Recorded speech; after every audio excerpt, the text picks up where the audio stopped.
My husband left me because I wasn't young enough anymore, trading me in for a newer model on the eve of my birthday. Today, I turned 69, and instead of waking up to flowers and kisses, I woke up to the sound of suitcases being dragged down the hallway.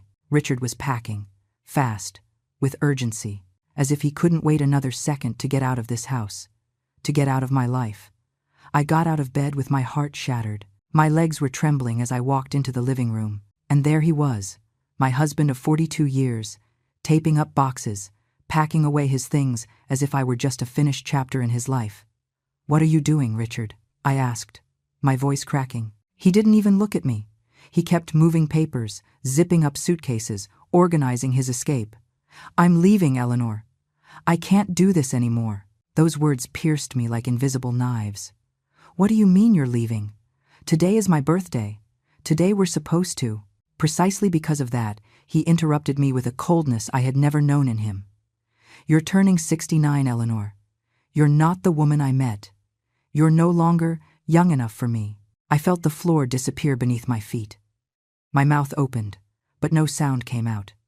Only a stifled, broken moan, full of pain. "I met someone," he continued without mercy. "Someone who makes me feel alive. Someone who doesn't constantly remind me that I'm aging." The tears began to fall down my cheeks uncontrollably. "Who is it?" "Her name is Jessica. She's 47. I met her at the gym 6 months ago." 6 months. For 6 months, while I cooked his favorite pot roast, did his laundry, and worried about every detail of his life, he was building a future without me, planning his escape, choosing another woman. "You can't do this to me," I whispered. "Not today. Not like this." Richard took the largest suitcase and dragged it toward the door. "It's done, Eleanor.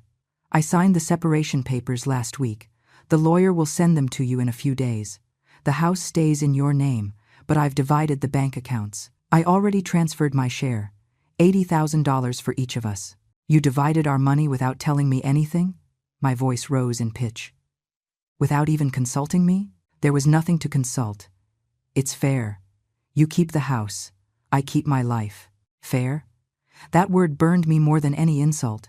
"I gave you everything, Richard," I said between sobs. "I supported you when you lost your job 10 years ago. I took care of you when you had pneumonia and almost died. I gave up my dreams so you could fulfill yours. And this is how you repay me?" He opened the door. The cold December air rushed in like a warning of what was to come. "People change, Eleanor. I changed. And you're still the same person from 20 years ago. I need something different, something new, someone who doesn't make me feel old every time I look at her." Those words were the final blow. "Jessica makes me feel like I'm 30 again. With you, I just feel like what I am, a 71-year-old man trapped in a boring life." And he left. Just like that. So simple, so cruel. He closed the door behind him and left me there, standing in the middle of the living room, shaking, crying, wondering how 42 years of marriage could end in less than 5 minutes. I let myself fall onto the sofa. My hands covered my face, and I cried like I had never cried before. I cried for the lost years, for the broken promises, for the woman I was and who apparently was no longer worth anything. I cried until my throat hurt, until my eyes couldn't produce any more tears. The house was silent. A thick, heavy silence that reminded me that I was now completely alone. No one called to wish me a happy birthday. No one knocked on the door with a cake. It was my birthday, and I had become invisible. The hours passed slowly. I watched how the daylight changed, how the shadows lengthened on the walls, how the afternoon turned into night. And I was still there, motionless, broken inside. When I finally managed to get up, I walked toward the hallway mirror.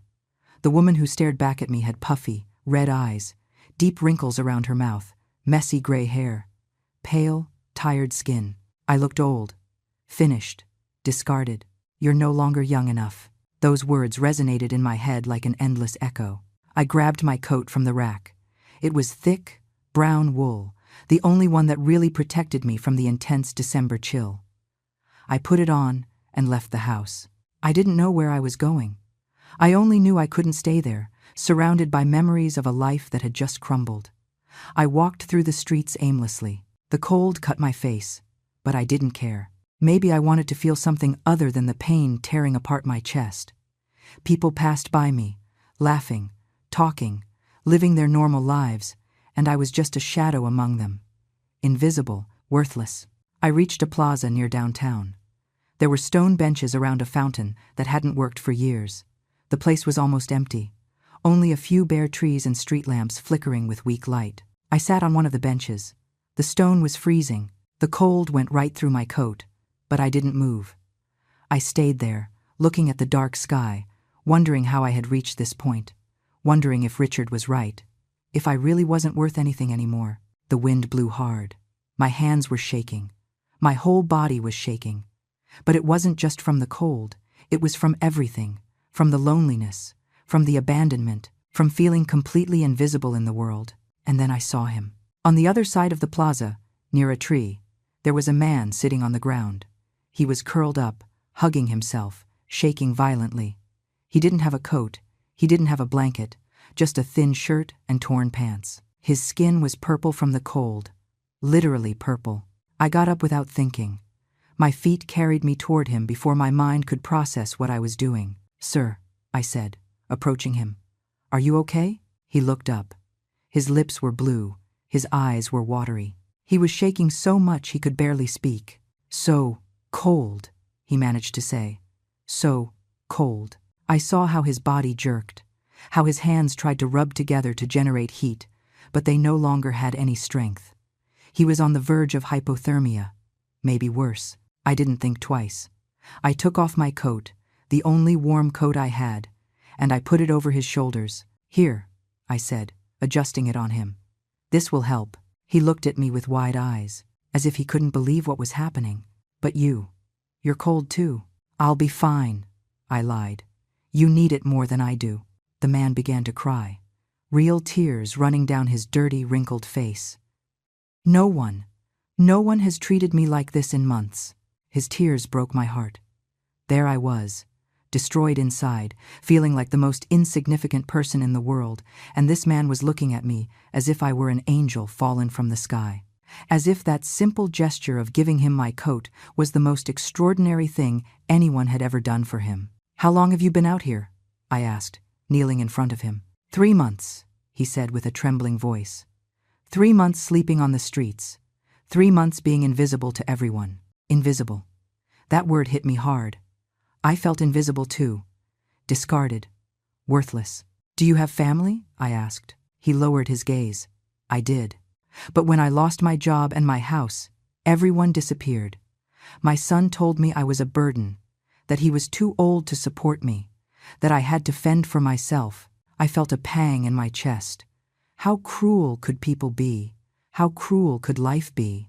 "I am so sorry," I said sincerely. He looked directly into my eyes. There was something in his gaze, something deep, as if he could see beyond my face, beyond my words, as if he could see my pain too. "You are suffering too," he said quietly. "I can see it in your eyes." I was left speechless. How could he know? How could he see what I was trying to hide? "Today is my birthday," I confessed without knowing why I was telling him. "And my husband left me this morning, after 42 years together. He told me I'm no longer young enough for him." The man shook his head slowly. "Fools abandon treasures without knowing what they lose," he said wisely. "And then they spend the rest of their lives looking for what they let go." His words moved me. This man, who had nothing, who was on the street shaking from the cold, was giving me more comfort than anyone had all day. "Thank you," I whispered. He reached into the pocket of his torn pants and pulled something out. It was a small silver brooch, antique, with a design of flowers engraved on it. Despite the tarnish, it looked beautiful. "Here," he said, extending it toward me. "It was my mother's. It's the only thing of value I have left. I want you to have it." "I can't accept it," I said immediately. "It's yours. It's a memory of your mother." "Precisely why I want you to have it," he insisted, placing the brooch in my hand.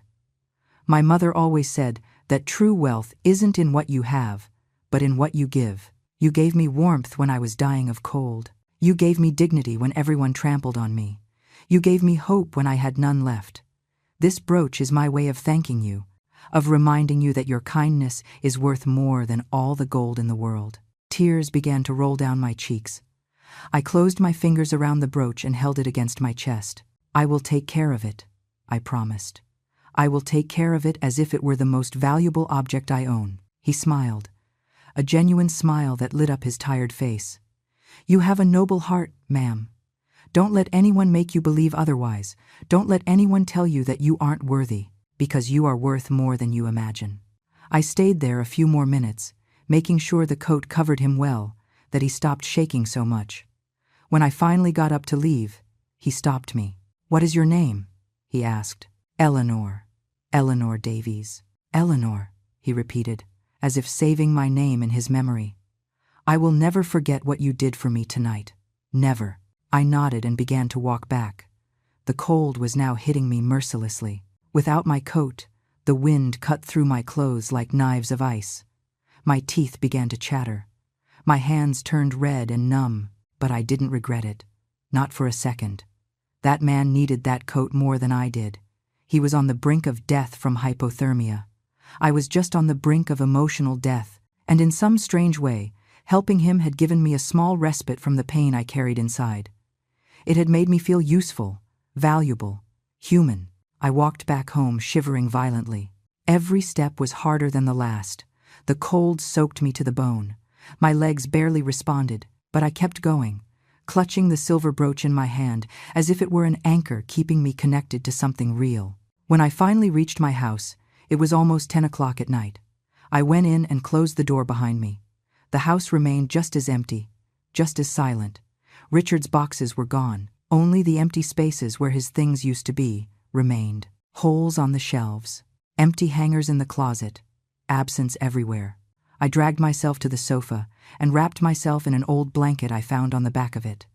My fingers were still clutching the brooch. I observed it under the dim light of the lamp.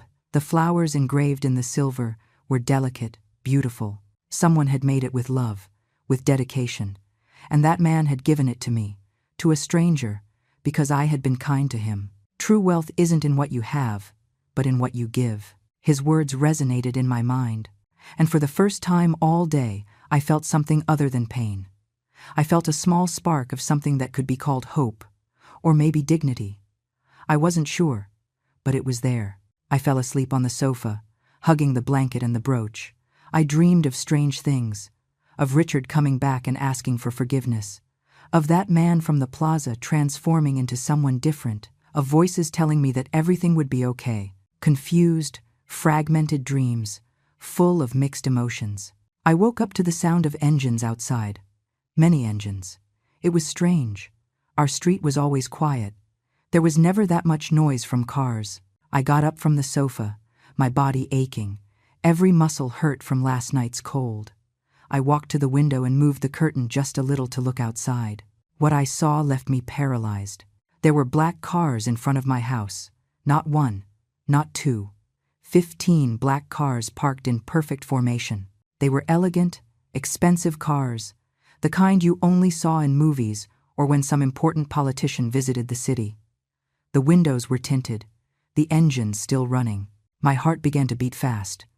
What was happening? Why were there so many cars in front of my house? Suddenly, the doors opened.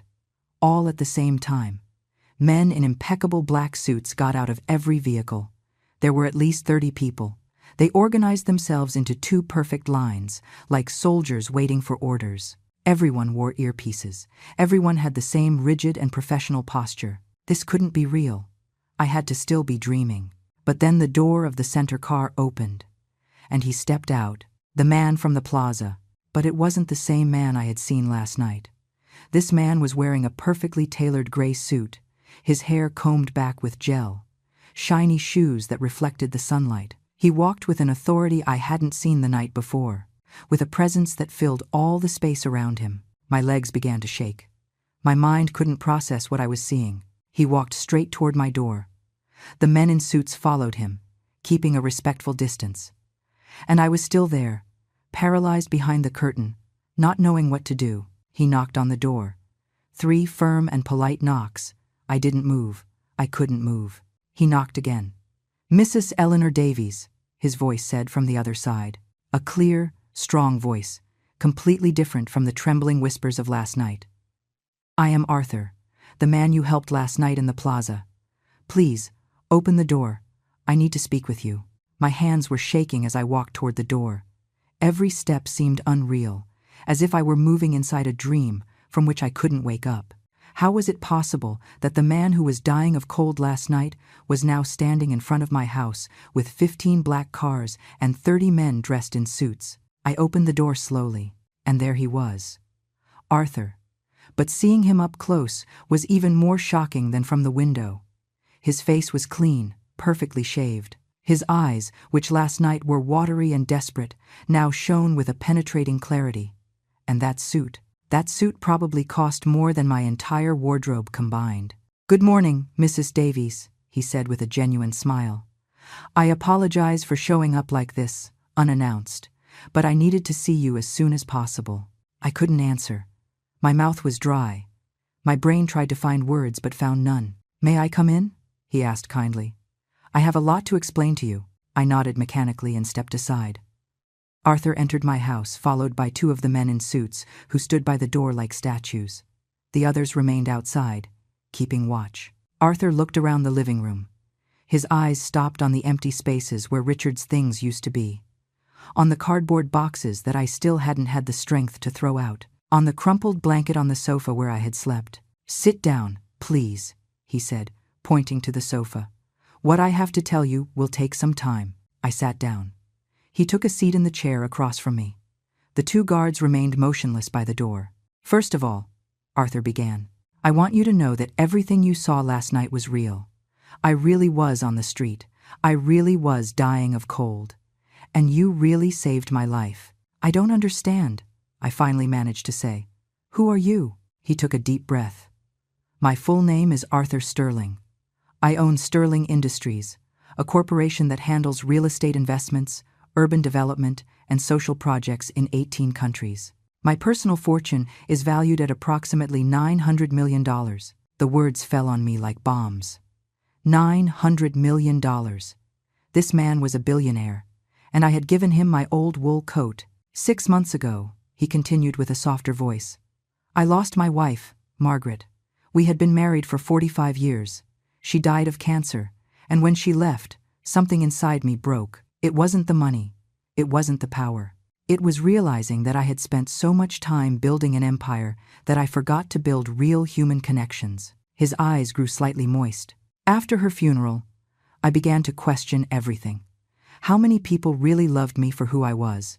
How many were only there for my money? So I decided to do something radical. I decided to disappear for a while. Dress like a homeless person, live on the streets, and see how people treated me when I had nothing. I froze listening to him. For 3 months, I walked through different plazas and parks in this city. I asked hundreds of people for help. Do you know how many genuinely helped me? I shook my head. None. Absolutely none. Some threw coins at me without looking at me. Others insulted me. They spat on me. They told me to get a job, to stop being a bum. They treated me like trash, as if I weren't human. His voice broke slightly. And then you appeared, last night, sitting in that plaza, clearly destroyed by something, with eyes red from crying so much. And yet, when you saw me suffering, you didn't hesitate for a second. You took off your only coat and gave it to me, without questions, without judgments, without expecting anything in return. Tears began to roll down my cheeks. You gave me back something I had lost, Mrs. Davies. You gave me back my faith in humanity. You showed me that there are still good people in this world, people who give without measuring, who help without calculating, who love unconditionally. He leaned forward in his seat. That is why I am here, because I want to thank you in the right way, and because I want to offer you something. Offer me what? I asked with a trembling voice. A job, an opportunity, a purpose. I stared at him without understanding. I have been planning to open a comprehensive care center for elderly people in vulnerable situations, he explained. A place where people abandoned by their families can find shelter, dignity, and a second chance. But I don't want it to be just another charity project managed by people who have never suffered. I want it to be run by someone who understands pain, someone who knows what it is to feel invisible, someone who has a genuine heart. He paused.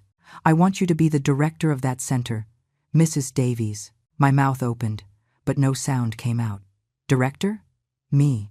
A 69-year-old woman who had just been abandoned by her husband? I don't have experience, I finally said. I know nothing about managing projects.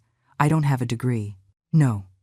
You don't need formal degrees, Arthur interrupted firmly. You need something much more valuable. Empathy, compassion, the ability to see people as human beings and not as numbers or cases. And you have that. I saw it last night. I felt it.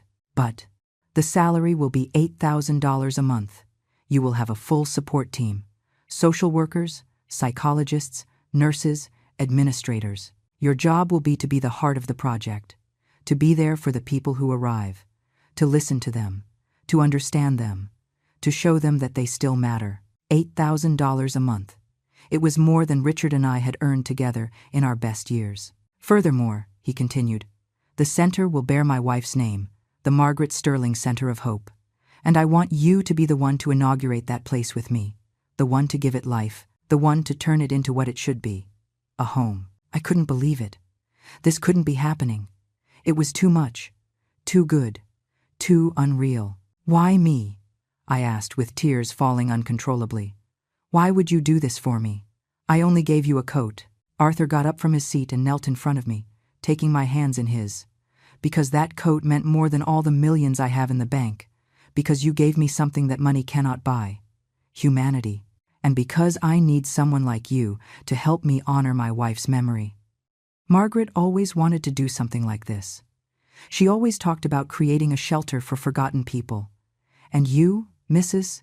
Davies, are exactly the kind of person she would have wanted at the helm. My hands trembled in his. I didn't know what to say.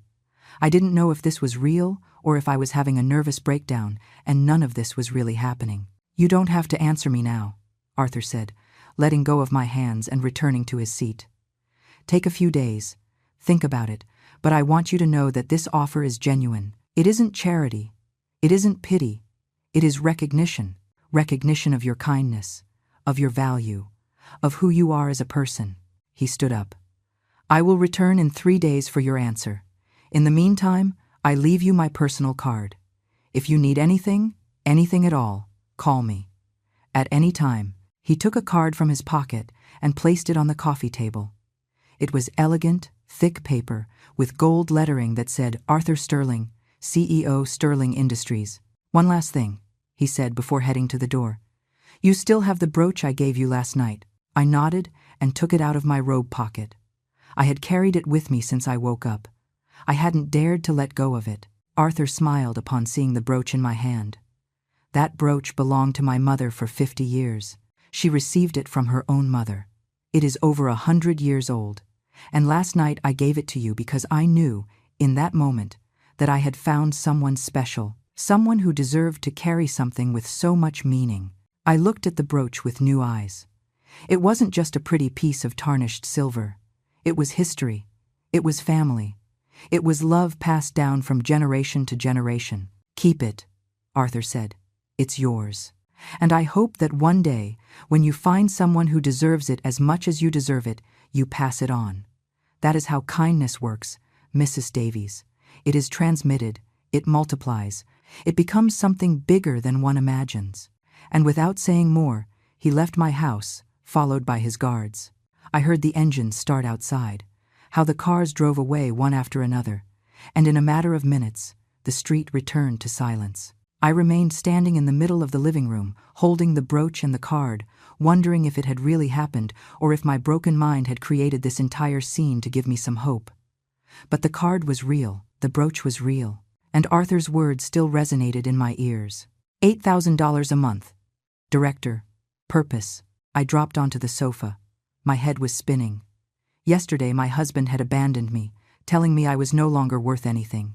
And today, a billionaire was offering me the chance to run his most important project. How was it possible? How could life change so radically in less than 24 hours? I looked around the living room. The empty spaces where Richard's things were didn't hurt so much anymore. Suddenly, those holes seemed like opportunities, spaces to fill with something new, something mine. I picked up my phone. I had several unread messages. I opened them with a racing heart, hoping that maybe Richard had regretted it, that maybe he had written to apologize. But no, the messages were from the lawyer. Documents I had to sign, separation terms, dates to divide the assets. Everything cold, everything legal, everything designed to close a chapter of 42 years, as if it were just another transaction. I deleted the messages without replying. Not today. I couldn't deal with that today. Instead, I looked at Arthur's card. I ran my fingers over the gold letters. Sterling Industries, CEO, direct phone numbers. Should I call him? Should I accept the offer right now? No. He had told me to take 3 days, and he was right. I needed to think. I needed to be sure that this was what I wanted. I couldn't make such a big decision based only on emotions, but a part of me already knew the answer. A part of me had already said yes from the moment Arthur pronounced the words purpose and dignity. The next 2 days were strange. I spent them in the house, cleaning the spaces Richard had left empty. I packed old photos into boxes. I donated clothes I no longer wore. I rearranged the furniture. It was as if I were preparing the ground for something new, although I still wasn't sure what that something was. I thought a lot about Arthur's offer. Could I really do it? Run a center for the elderly? I had no experience. I hadn't worked in something like that in my life. I had been a housewife for decades. I had taken care of Richard. I had maintained the house. I had been the invisible support of his life. But run a project? Be responsible for other people? And yet, the more I thought about it, the more sense it made. I knew what it was to feel invisible. I knew what it was to be discarded. I knew the pain of people who are supposed to love you treating you as if you weren't worth anything. If there was anyone who could understand those people at the center, it was me. On the afternoon of the second day, the doorbell rang. I got up from the sofa and walked toward the door with my heart racing. Was it Arthur? Had he changed his mind and come to withdraw the offer? I opened the door and froze. It was Richard. He was standing there with his hands in his pockets, with an uncomfortable expression on his face. Behind him, parked on the street, was a small red car I didn't recognize, probably Jessica's car. "Hello, Eleanor," he said with a tense voice. I didn't answer. I just looked at him, waiting for him to say what he had come to say. "May I come in?" he asked. "I need to talk to you about some papers." I stepped aside without saying a word.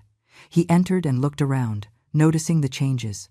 The rearranged furniture, the clean spaces, the absence of photos of us that used to hang on the walls. "I see you've been busy," he commented with an uncomfortable tone. "What do you want, Richard?" I asked directly. I didn't have the energy for fake conversations. "The lawyer told me you haven't responded to his messages. We need to close this soon. There are papers you must sign. I'll sign them when I'm ready." He frowned. "Eleanor, don't make this harder than it already is. Just sign the papers and we can both move on with our lives." "Move on with our lives," I repeated with a bitter laugh.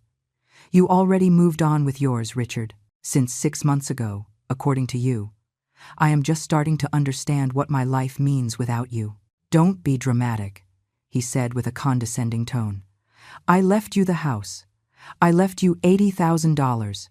You can't complain." Those words ignited something inside me, something that had been dormant for years. That I can't complain? I spent 42 years of my life taking care of you, supporting you, sacrificing my dreams for yours. And you discard me as if I were an old piece of furniture that no longer matches your new decoration. "It's not like that," he said impatiently. "Things change. People change. I changed. And you stayed stagnant." "I stayed loyal," I corrected. "I stayed fulfilling the promises I made the day we got married.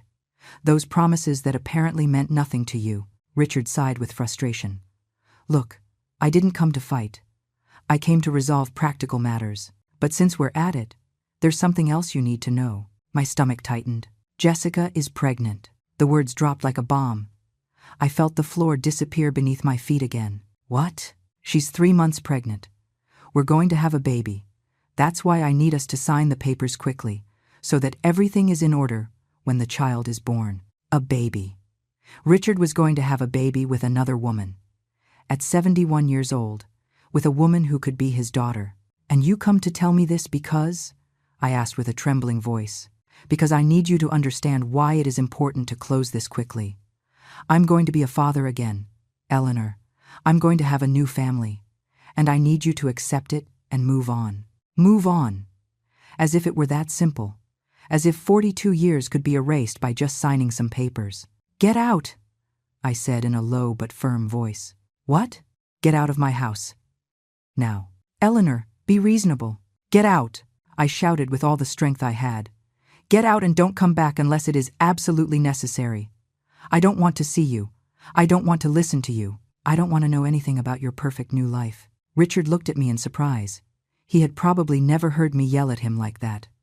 During all our years of marriage, I had always been the quiet, compliant wife, the one who avoided conflict at all costs. You're hysterical, he said with disdain. I knew you would react like this.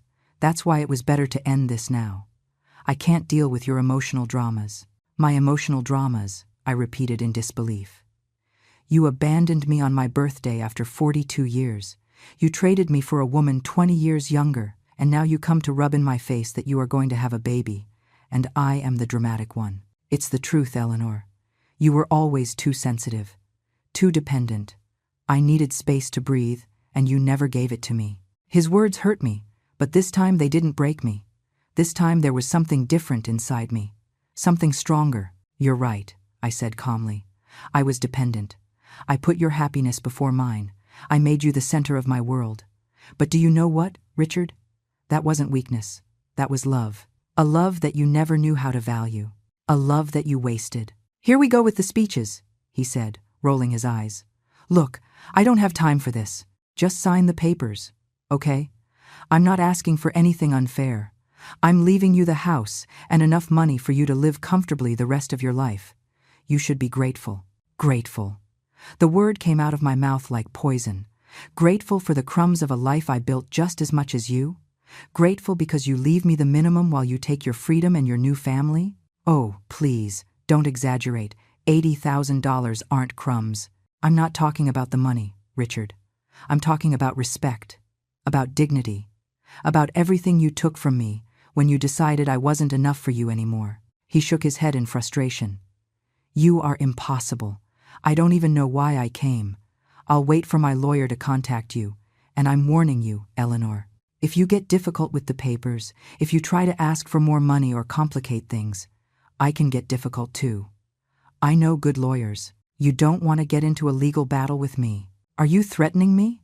I asked in disbelief. I'm being realistic. Sign what belongs to you and let me get on with my life. It's best for both of us. He headed toward the door, but before leaving he turned around one last time.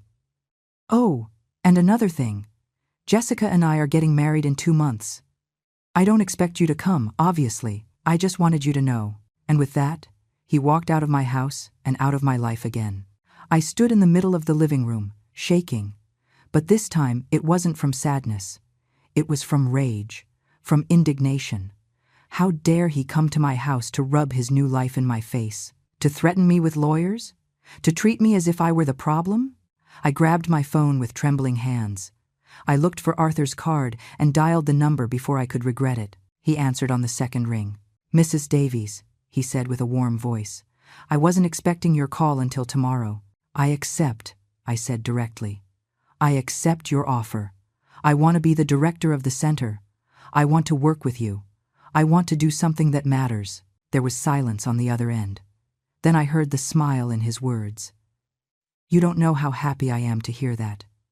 Are you sure? I don't want you to feel pressured. I am completely sure. More sure of this than of anything else in a long time. Perfect. Then we start tomorrow. I will send a car to pick you up at 9 in the morning. I want to show you the land where we will build the center. I want you to see the blueprints. I want you to give me your ideas. This project will be as much yours as it is mine. I will be there, I promised. Mrs. Davies, he said with a softer voice. Did something happen? I hear something different in your voice. I hesitated for a moment, but then decided to be honest. My ex-husband came by a while ago. He told me his girlfriend is pregnant, that they are getting married, and basically threatened me if I don't sign the divorce papers quickly. Arthur remained silent for a few seconds. "That man is a fool," he said finally. "A fool who doesn't deserve another second of your time or your tears. And I promise you something, Mrs. Davies. Very soon he will see everything he lost. He will see the extraordinary woman you are, and he will regret it for the rest of his life." His words comforted me more than I could express. "Thank you," I whispered. "See you tomorrow at 9. Get some rest. Tomorrow your new life begins." He hung up, and I stayed there, holding the phone against my chest, feeling something I hadn't felt in days. Real hope, real purpose. A future that didn't depend on Richard or anyone else. That night I slept better than I had in weeks. I didn't dream of Richard. I didn't dream of abandonment. I dreamed of a large, luminous building full of smiling people. I dreamed of voices thanking me. I dreamed of the silver brooch shining on my chest as a symbol that everything was possible. At 9 o'clock sharp the next morning, a black car pulled up in front of my house. It wasn't like the 15 cars from the other day. It was just one. Elegant but discreet. The driver got out and knocked on my door. "Good morning, Mrs. Davies. Mr. Sterling is expecting you." I got into the car with my heart beating fast. The driver drove for 20 minutes until we reached the outskirts of the city. And there, on a huge plot of land surrounded by trees, was Arthur waiting for me. He was wearing jeans, a white shirt, and work boots. He looked different, more relaxed, more human. "Good morning," he greeted me with a wide smile. "Welcome to the future Margaret Sterling Center of Hope." I looked around. The land was beautiful. There was enough space for gardens, recreation areas, large buildings, and the view of the mountains in the background was spectacular. "It's perfect," I said sincerely. "Come, let me show you the plans." We walked toward a folding table where papers were spread out, detailed architectural blueprints. The center would have individual rooms for 50 people, a community cafeteria, a library, therapy rooms, gardens with walking paths, arts and crafts areas. "I want it to be a home, not an institution," Arthur explained, pointing to different sections. "I want the people who arrive here to feel that they have dignity, that they have value, that their lives still matter." "It's beautiful," I said with tears in my eyes. "All of this is beautiful. And here," he said, pointing to a special section of the plan, "will be your office, with a view of the gardens, with enough space for you to receive people who need to talk, for you to be the heart of this place." I stared at that space on the paper. My office, my space, my purpose. "When will construction start?" I asked. "In 2 weeks. But before that, I need you and me to work together on the details, on the type of programs we will offer, on how we will select the staff, on how we will make every person who arrives here feel like they found a home." We spent the next 4 hours talking. Arthur listened to me attentively. He took notes. He asked me questions. He valued my opinions as if they really mattered, as if I really knew something. And the truth is, I did know. I knew what people who felt invisible needed. I knew the kind of words that healed. I knew what it was like to feel discarded and what was needed to feel alive again. "You have a gift," Arthur said at one point. "A gift for understanding people, for seeing beyond the surface." "It's not a gift," I replied. "It is experience. It is having lived the pain." Arthur nodded with deep understanding. "That is why you are the perfect person for this. People don't need someone who pities them. They need someone who truly understands them. And you understand them because you have been in that dark place." His words touched my soul. For the first time in a long time, someone saw my pain not as a weakness, but as a strength, as something that made me valuable. We continued working throughout that week. Every morning, the car came to pick me up. Every day, Arthur and I met to plan more details. We interviewed candidates for the team, social workers, nurses, cooks, gardeners. I participated in every interview. Arthur asked for my opinion on every person, and he really listened to what I said. "This woman has good credentials," I would say after an interview, "but she has no warmth." People need warmth, not just professionalism. "You're right," Arthur would reply. "Let's keep looking." I felt useful, important, valued, things I hadn't felt in decades. One afternoon, after a long workday, Arthur invited me for coffee at a small cafe near the site. I want to ask you something personal, he said while we waited for our drinks. Have you signed the divorce papers yet? I shook my head. Not yet. The lawyer keeps sending me messages, but I haven't had the strength to deal with that. I've been so focused on the project that I've ignored everything else. Can I give you some advice? He asked carefully. Please, don't sign anything until you consult with your own lawyer. Don't trust that your husband is being fair just because he left you the house and some money. 42 years of marriage deserve more than a quick settlement. Those words hit me. Arthur was right. I was so used to trusting Richard, to believing that he always did the right thing, that it hadn't occurred to me to question the terms he was proposing. I don't have a lawyer, I admitted. I don't even know where to start. Arthur pulled out his phone. I have a friend. Her name is Kate Bennett. She is one of the best family lawyers in the country. Let me talk to her. I'll get you an appointment for this week. I can't afford a lawyer like that, I said, embarrassed. I'm not asking you to pay. This is a favor between friends. And besides, he added with a smile, you gave me your coat when I was dying of cold inside. I can get you an appointment with a lawyer. We're even. 2 days later, I was sitting in Kate Bennett's elegant office. She was a woman in her 50s, with short hair and an intelligent gaze that seemed to see through lies. Arthur told me your situation, she said bluntly, and I've already reviewed the documents your husband sent you. Do you want my honest opinion? I nodded nervously. They are robbing you, completely. $80,000 after 42 years of marriage is an insult, especially if your husband has a pension, properties, investments. Do you know exactly how much money you have together? No, I admitted, ashamed. Richard always handled the finances. I just trusted him. Kate sighed. That is what many wives of your generation did. They trust. And now they are paying the price. But don't worry. We are going to investigate. We are going to discover exactly what assets exist. And we are going to make sure you receive what truly belongs to you. For the next 2 weeks, Kate worked tirelessly. She requested bank documents. She reviewed investments. She investigated properties. And what she discovered left me frozen. Richard didn't just have the $80,000 he had mentioned to me. He had a savings account with $240,000 that he had never told me about. He had stocks in 2 companies valued at $120,000. And he had sold a piece of land we bought together 20 years ago for $90,000, money that never appeared in the division papers. In total, the real estate was over $550,000, and he was offering me less than 30%. That man is a thief, Kate said with controlled fury. He tried to take advantage of your lack of knowledge. But it's not going to work. We're going to take him to court if necessary. And you are going to receive the 50% that corresponds to you by law. $275,000. I couldn't believe what I was hearing. Richard, the man I had shared my life with for 42 years, had lied to me. He had deceived me. He had tried to steal what was mine by right. How could he do this to me? I asked with tears of rage. Because he thought you were weak, Kate replied. Because he thought you would accept whatever he gave you without questioning. But he was wrong. And now he is going to pay for that mistake. Kate sent the legal documents to Richard's lawyer. 2 days later, my phone rang.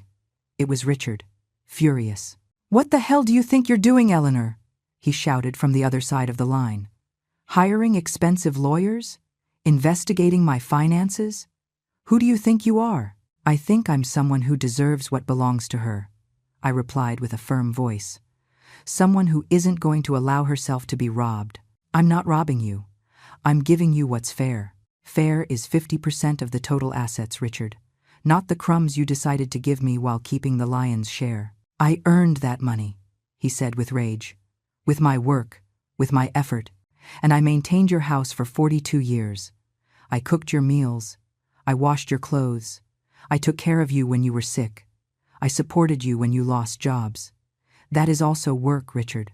Unpaid work that allowed you to go out and earn that money without worrying about anything else. You're being ridiculous. And that lawyer is filling your head with ideas. No, that lawyer is opening my eyes to reality. A reality that you tried to hide from me. Richard took a deep breath, trying to control himself. Eleanor, listen to me. We don't want to go to court. That will be expensive for both of us. Let's settle this on something reasonable. I offer you $150,000. It's more than I initially offered. It's a good deal. No. I want 50%. $275,000. Not a penny less. That is absurd. I'm not giving you that much money. Then I'll see you in court. My lawyer says I have a solid case. And besides, I added with a satisfaction I couldn't hide, she is also going to request that you pay my legal fees for attempting to deceive me. There was a long silence on the other end. You changed, he finally said with a tone of contempt. You aren't the Eleanor I knew anymore. You're right. I am no longer the woman who allowed herself to be trampled on. I am no longer the one who settled for what others decided to give me. I changed, and it is the best thing that could have happened to me. I hung up without waiting for a response. My hands were shaking, but not from fear. They were shaking with power, from knowing that finally I was standing up for myself, that finally I was fighting for what belonged to me. That night I called Arthur to tell him everything. He listened in silence and then let out a genuine laugh. Well done, Eleanor. Very well done. That man needed someone to put a stop to him, and I'm glad it was you. I couldn't have done it without your help, I admitted. Without Kate. Without all this. No, Arthur corrected. You could have done it. You always had that strength inside you. You just needed a reason to use it, and now you found it. He was right. All this time I had possessed that strength, but I had buried it under years of complacency, of putting others' needs before mine, of believing that my value depended on how useful I was to Richard. Not anymore. The following weeks were a whirlwind. The construction of the center officially began. I went to the site every day, watching the foundations take shape, how the walls began to rise, how something that had been just an idea on paper turned into reality. Arthur involved me in every decision: the color of the room walls, the layout of the gardens, the type of furniture we would buy, even the menu that would be served in the cafeteria. I want people to eat real food, I said during a meeting with the chef we had hired. Not that institutional food without flavor.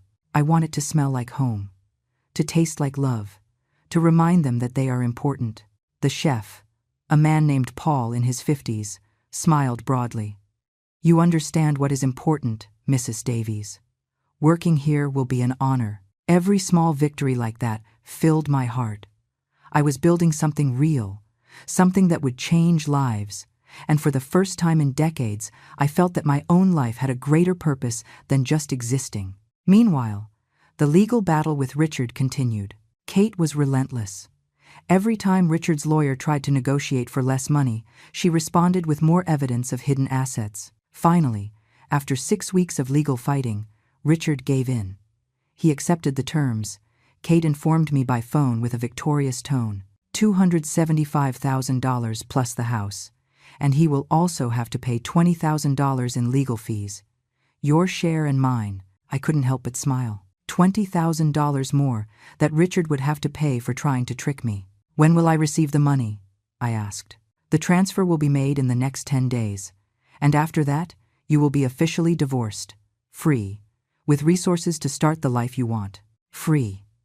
That word resonated in my mind for days. Soon I would be officially free from a marriage that had consumed me for 42 years. Free from a man who had made me feel invisible. Free to be whoever I wanted to be. One Saturday afternoon, I was at the center site reviewing the construction progress when Arthur pulled me aside. I have something to show you, he said with a mysterious smile. He took me toward the main entrance of the building that was taking shape. Above the double wooden doors, there was a freshly installed bronze plaque.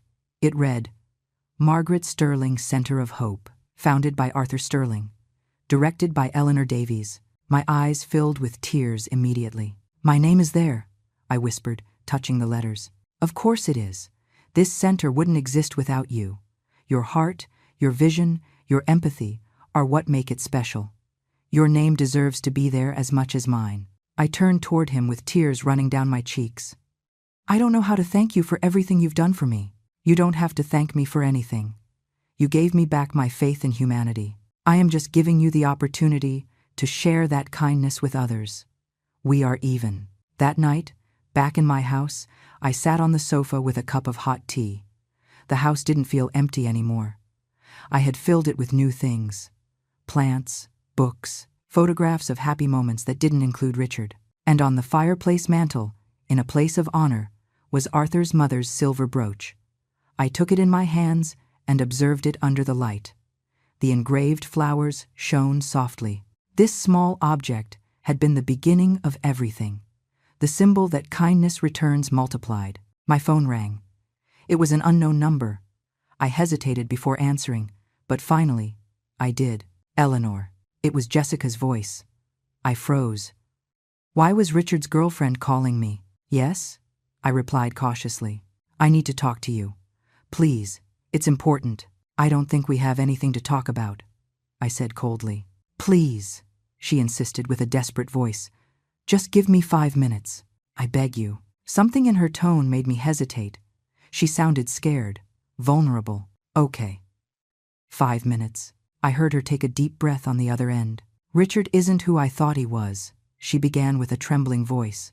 When we met, he told me that you and he were already separated, that the marriage had ended years ago, that only the signing of papers was missing.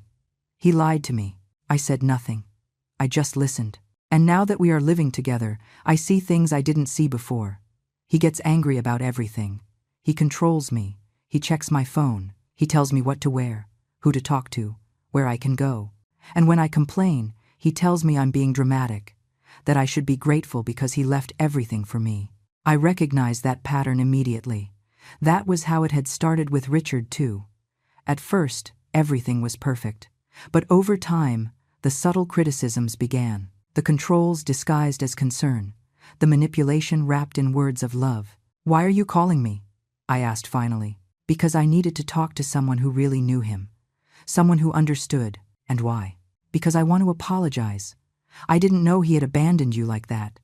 I didn't know you had been together for 42 years when we started our relationship. He told me it was only 20 years and that you had already accepted the separation. Her words hurt me, but they didn't break me anymore.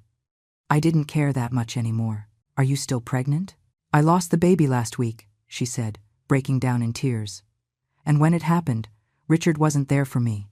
He said he had to resolve legal matters with you, that it was you who was complicating everything. He left me alone in the hospital. I felt a pang of compassion for her. Despite everything, she was a woman who was suffering. I'm sorry, I said sincerely. Losing a baby is painful. No one deserves to go through that alone. Thank you, she whispered. And I truly am sorry. Sorry for having been part of destroying your marriage. You didn't destroy anything, I replied. Richard destroyed our marriage long before you appeared. You were just the excuse he used to justify what he already wanted to do. Jessica began to cry on the other end. I don't know what to do. I left my apartment to move in with him. I left my job because he said it wasn't necessary for me to work. And now I feel trapped. Then leave, I said firmly. Leave before it's too late. Before another year passes and you realize you lost your entire life for someone who only sees you as an object that makes him feel young. But where do I go? I don't have savings. I don't have a job. I thought for a moment about her words. Jessica was in the same position I had been in for years. Dependent, without her own resources, trapped. The difference was that she still had time to get out before wasting decades of her life. Look for your family, I told her. Your friends. Ask them for help. And start looking for a job immediately. Any job. It doesn't matter if it's less glamorous than what you had before. The important thing is that you regain your independence. What if he tells me he's changing? That things will be different? They won't be, I replied, with the certainty that only experience gives. Men like Richard don't change. They just adapt temporarily until they feel safe again. And then everything goes back to being the same or worse. Jessica sobbed on the other end. You were right about everything, she said through tears. I should have listened to you from the beginning. I should have seen the signs. We can't change the past, I said gently.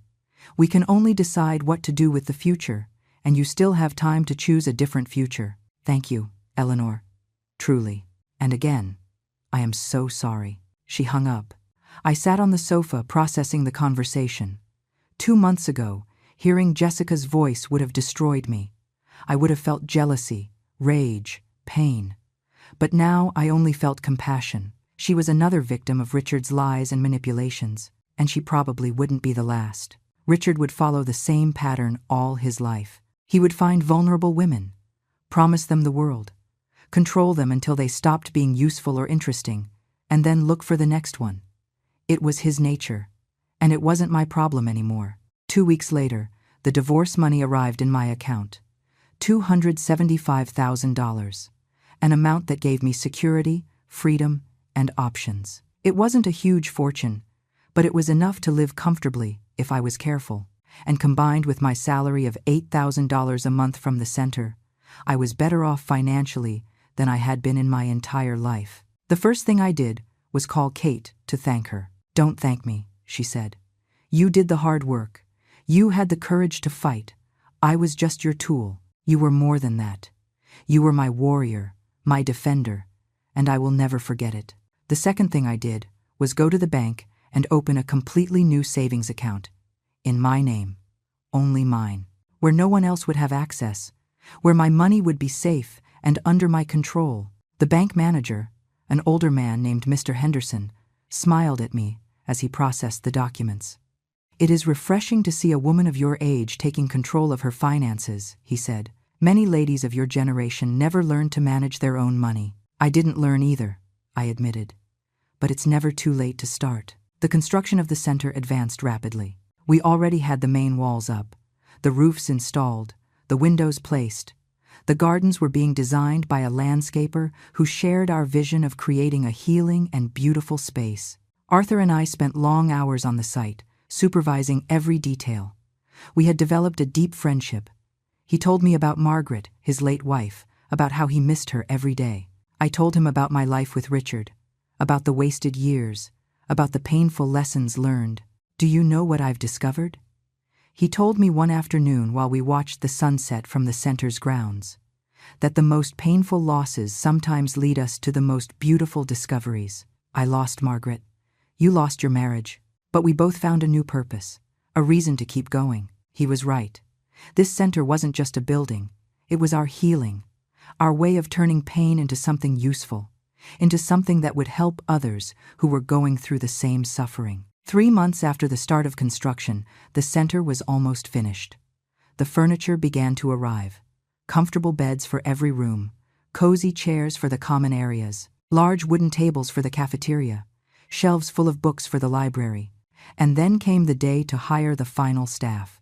We needed receptionists, cleaning staff, volunteers for recreational activities. We published the ads and received more than 200 applications. Among them, one caught my attention. It was from a woman named Patricia. She was 63 years old.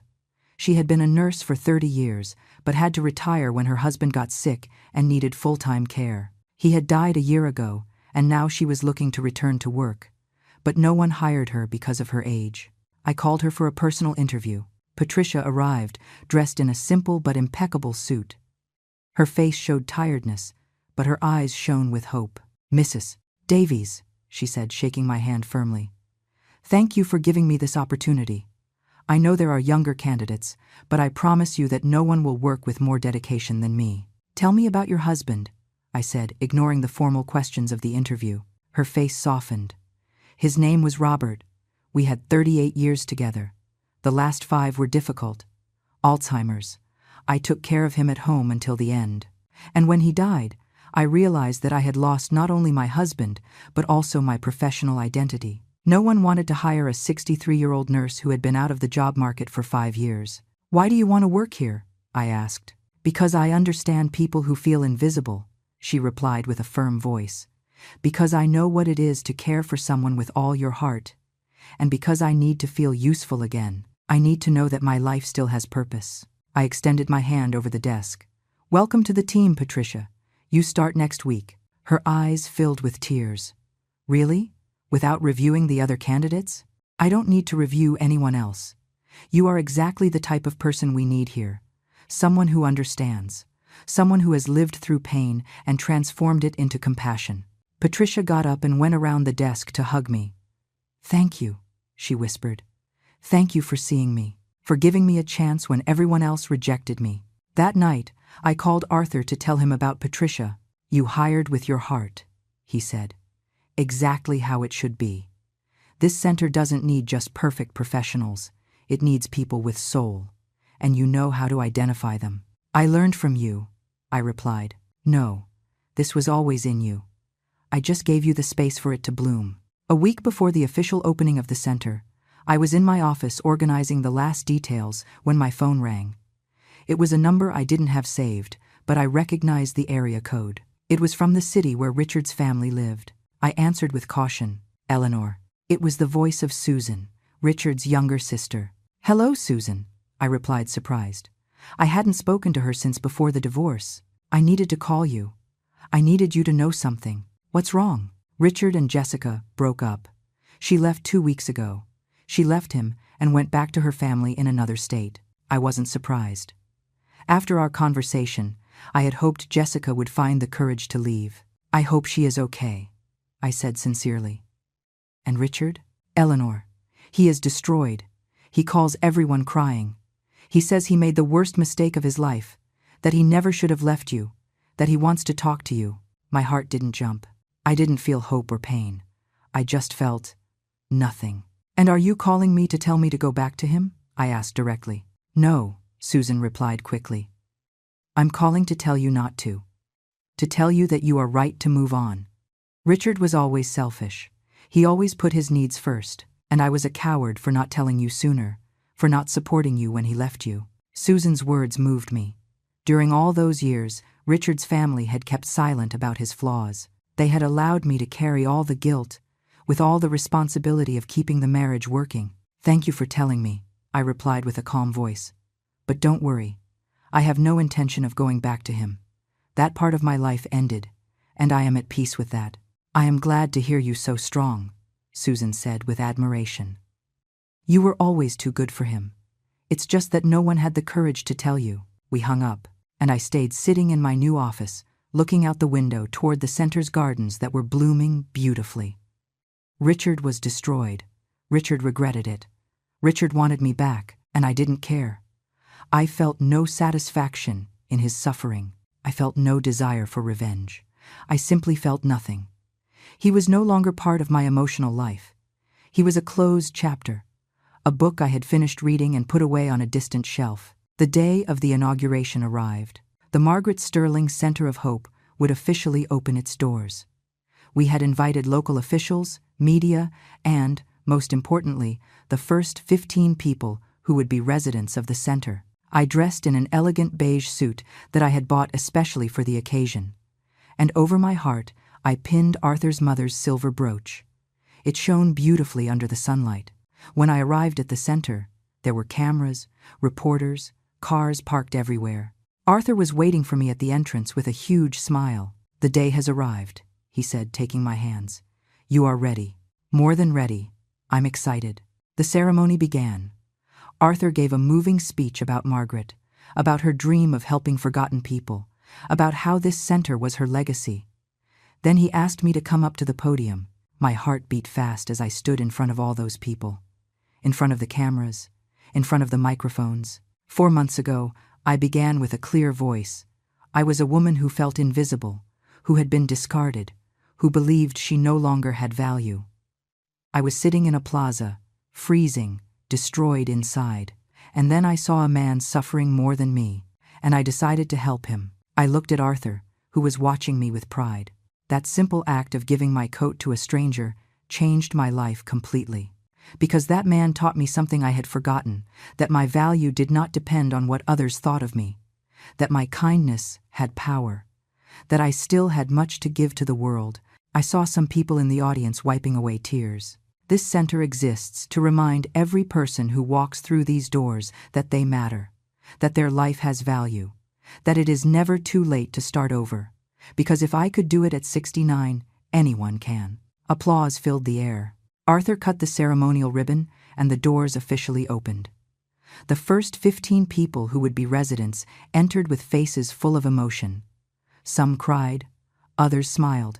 Everyone looked around as if they couldn't believe this place was real. An older lady approached me, shaking. "Is it true that I can stay here?" she asked with a broken voice. "Is it true that you aren't going to throw me out?" I took her hands in mine. "It is true. This is your home now, And here you will be treated with dignity and respect every day." She hugged me and cried on my shoulder, and I held her, feeling that all the pain I had lived in the last months finally made sense. Everything had been to reach this moment, to be able to give this woman, and many others, the hope that I myself had found. The following weeks were intense. The center filled up quickly. We had a waiting list.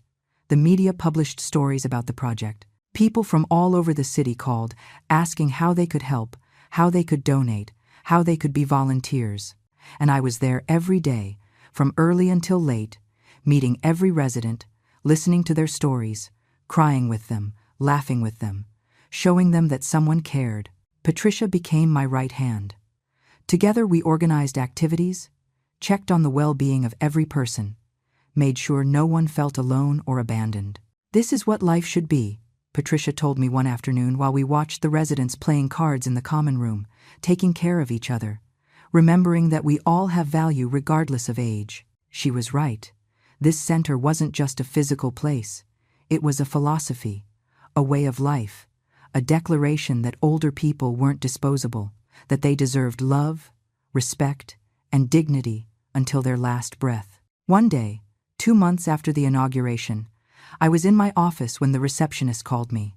"Mrs. Davies, there is a man here who insists on seeing you. He says it is urgent." "Who is it?" "He says his name is Richard." My heart stopped for a second. Then I took a deep breath. "Tell him to come down in 5 minutes." I stood up, fixed my hair, made sure the brooch was properly placed on my blouse, and I waited. Richard entered my office looking very different from the man who had abandoned me months ago. He had deep circles under his eyes. He had lost weight. His clothes, although clean, looked wrinkled. He looked old, tired, defeated. "Eleanor," he said with a broken voice, "thank you for seeing me." "You have 5 minutes," I replied without inviting him to sit. He looked around the office. He saw the diplomas on the walls, the photos of the inauguration, the expansion plans for the center on my desk. "This place is incredible," he said. "I read about you in the paper, about what you are doing here. I'm impressed." "Did you come to congratulate me?" I asked coldly. "Because if so, you can leave now. I have a lot of work." "No, I came to apologize." I crossed my arms and waited. "I made the biggest mistake of my life leaving you," he continued with tears in his eyes. "I was a fool, a selfish fool. I didn't value everything you did for me for 42 years. And now that I lost everything, I realized that you were the only real thing I had." "You lost everything," I repeated. "Jessica left you, and now you come crawling back." "It's not just that. It's that. I thought I would be happier, that I would feel young again. But I felt empty, lost. And now that I am alone, I realize that the problem was never you. The problem was always me." For the first time in all our years together, Richard was admitting his responsibility. He was acknowledging his mistakes, and it gave me no satisfaction to hear it. "What do you want, Richard?" I asked, tired. "I want another chance. I want to try again. I want to prove to you that I can change." I stood looking at him in silence for a long moment. I saw the man I had married decades ago, the man I once loved with all my heart, and I felt nothing more than indifference. "No," I finally said. "No, no. I am not going to give you another chance. Not because I hate you, not because I want revenge, but because I no longer need you. I discovered that I can be happy without you, that I can have purpose without you, that I am worth much more than you ever made me feel. Eleanor, please. I can't live without you." "Of course you can, and you will. You will learn to be alone. You will learn to live with the consequences of your decisions. And maybe, someday, you will become a better person. But that is no longer my responsibility. So this is final? There is no way we are getting back together. None." He lowered his head, defeated. He headed toward the door, but before leaving he turned around one last time. "You were always too good for me," he said quietly. "I knew it from the beginning. And I wasted that kindness. I wasted the best person I ever met in my life." And he left. I sat in my chair, breathing deeply. I didn't cry. I didn't feel pain. I just felt peace. Peace knowing that I had closed that door permanently, that I had chosen my dignity over nostalgia, that I had chosen my future over my past. That afternoon, Arthur came to visit me. "I heard your ex-husband was here," he said, sitting across from my desk. "How did you find out?" "The staff talks, and I listen," I smiled. "He came to ask for another chance." I told him no. Arthur nodded approvingly. "Well done. That man doesn't deserve another second of your time." "Do you know what's strange?" I said, playing with the brooch on my blouse. "I felt nothing when I rejected him. No satisfaction, no pain, just indifference. And I think that is true freedom." "It is," confirmed Arthur. "Freedom isn't hating the person who hurt you. It is stopping feeling anything for them. It is reclaiming the energy you invested in them and using it for your own life." He was right. I had reclaimed my energy, my time, my heart. And now all that was invested in this center, in these people, in this purpose that fulfilled me more than any relationship ever had. 6 months after the inauguration, the center celebrated its first anniversary. We had served more than 80 people in that time. Some stayed permanently. Others used the center as a starting point to rebuild their lives and then moved into their own apartments with our support. During the celebration, one of our first residents, a 74-year-old man named Theodore, asked to give a speech. "When I arrived here 6 months ago," he said with an emotional voice, "I had lost all hope. My family had abandoned me. I was living on the street. I believed my life was over. But Mrs. Davies welcomed me with a smile. She treated me like I mattered, and she showed me that I still had value. Today I have a part-time job at a bookstore.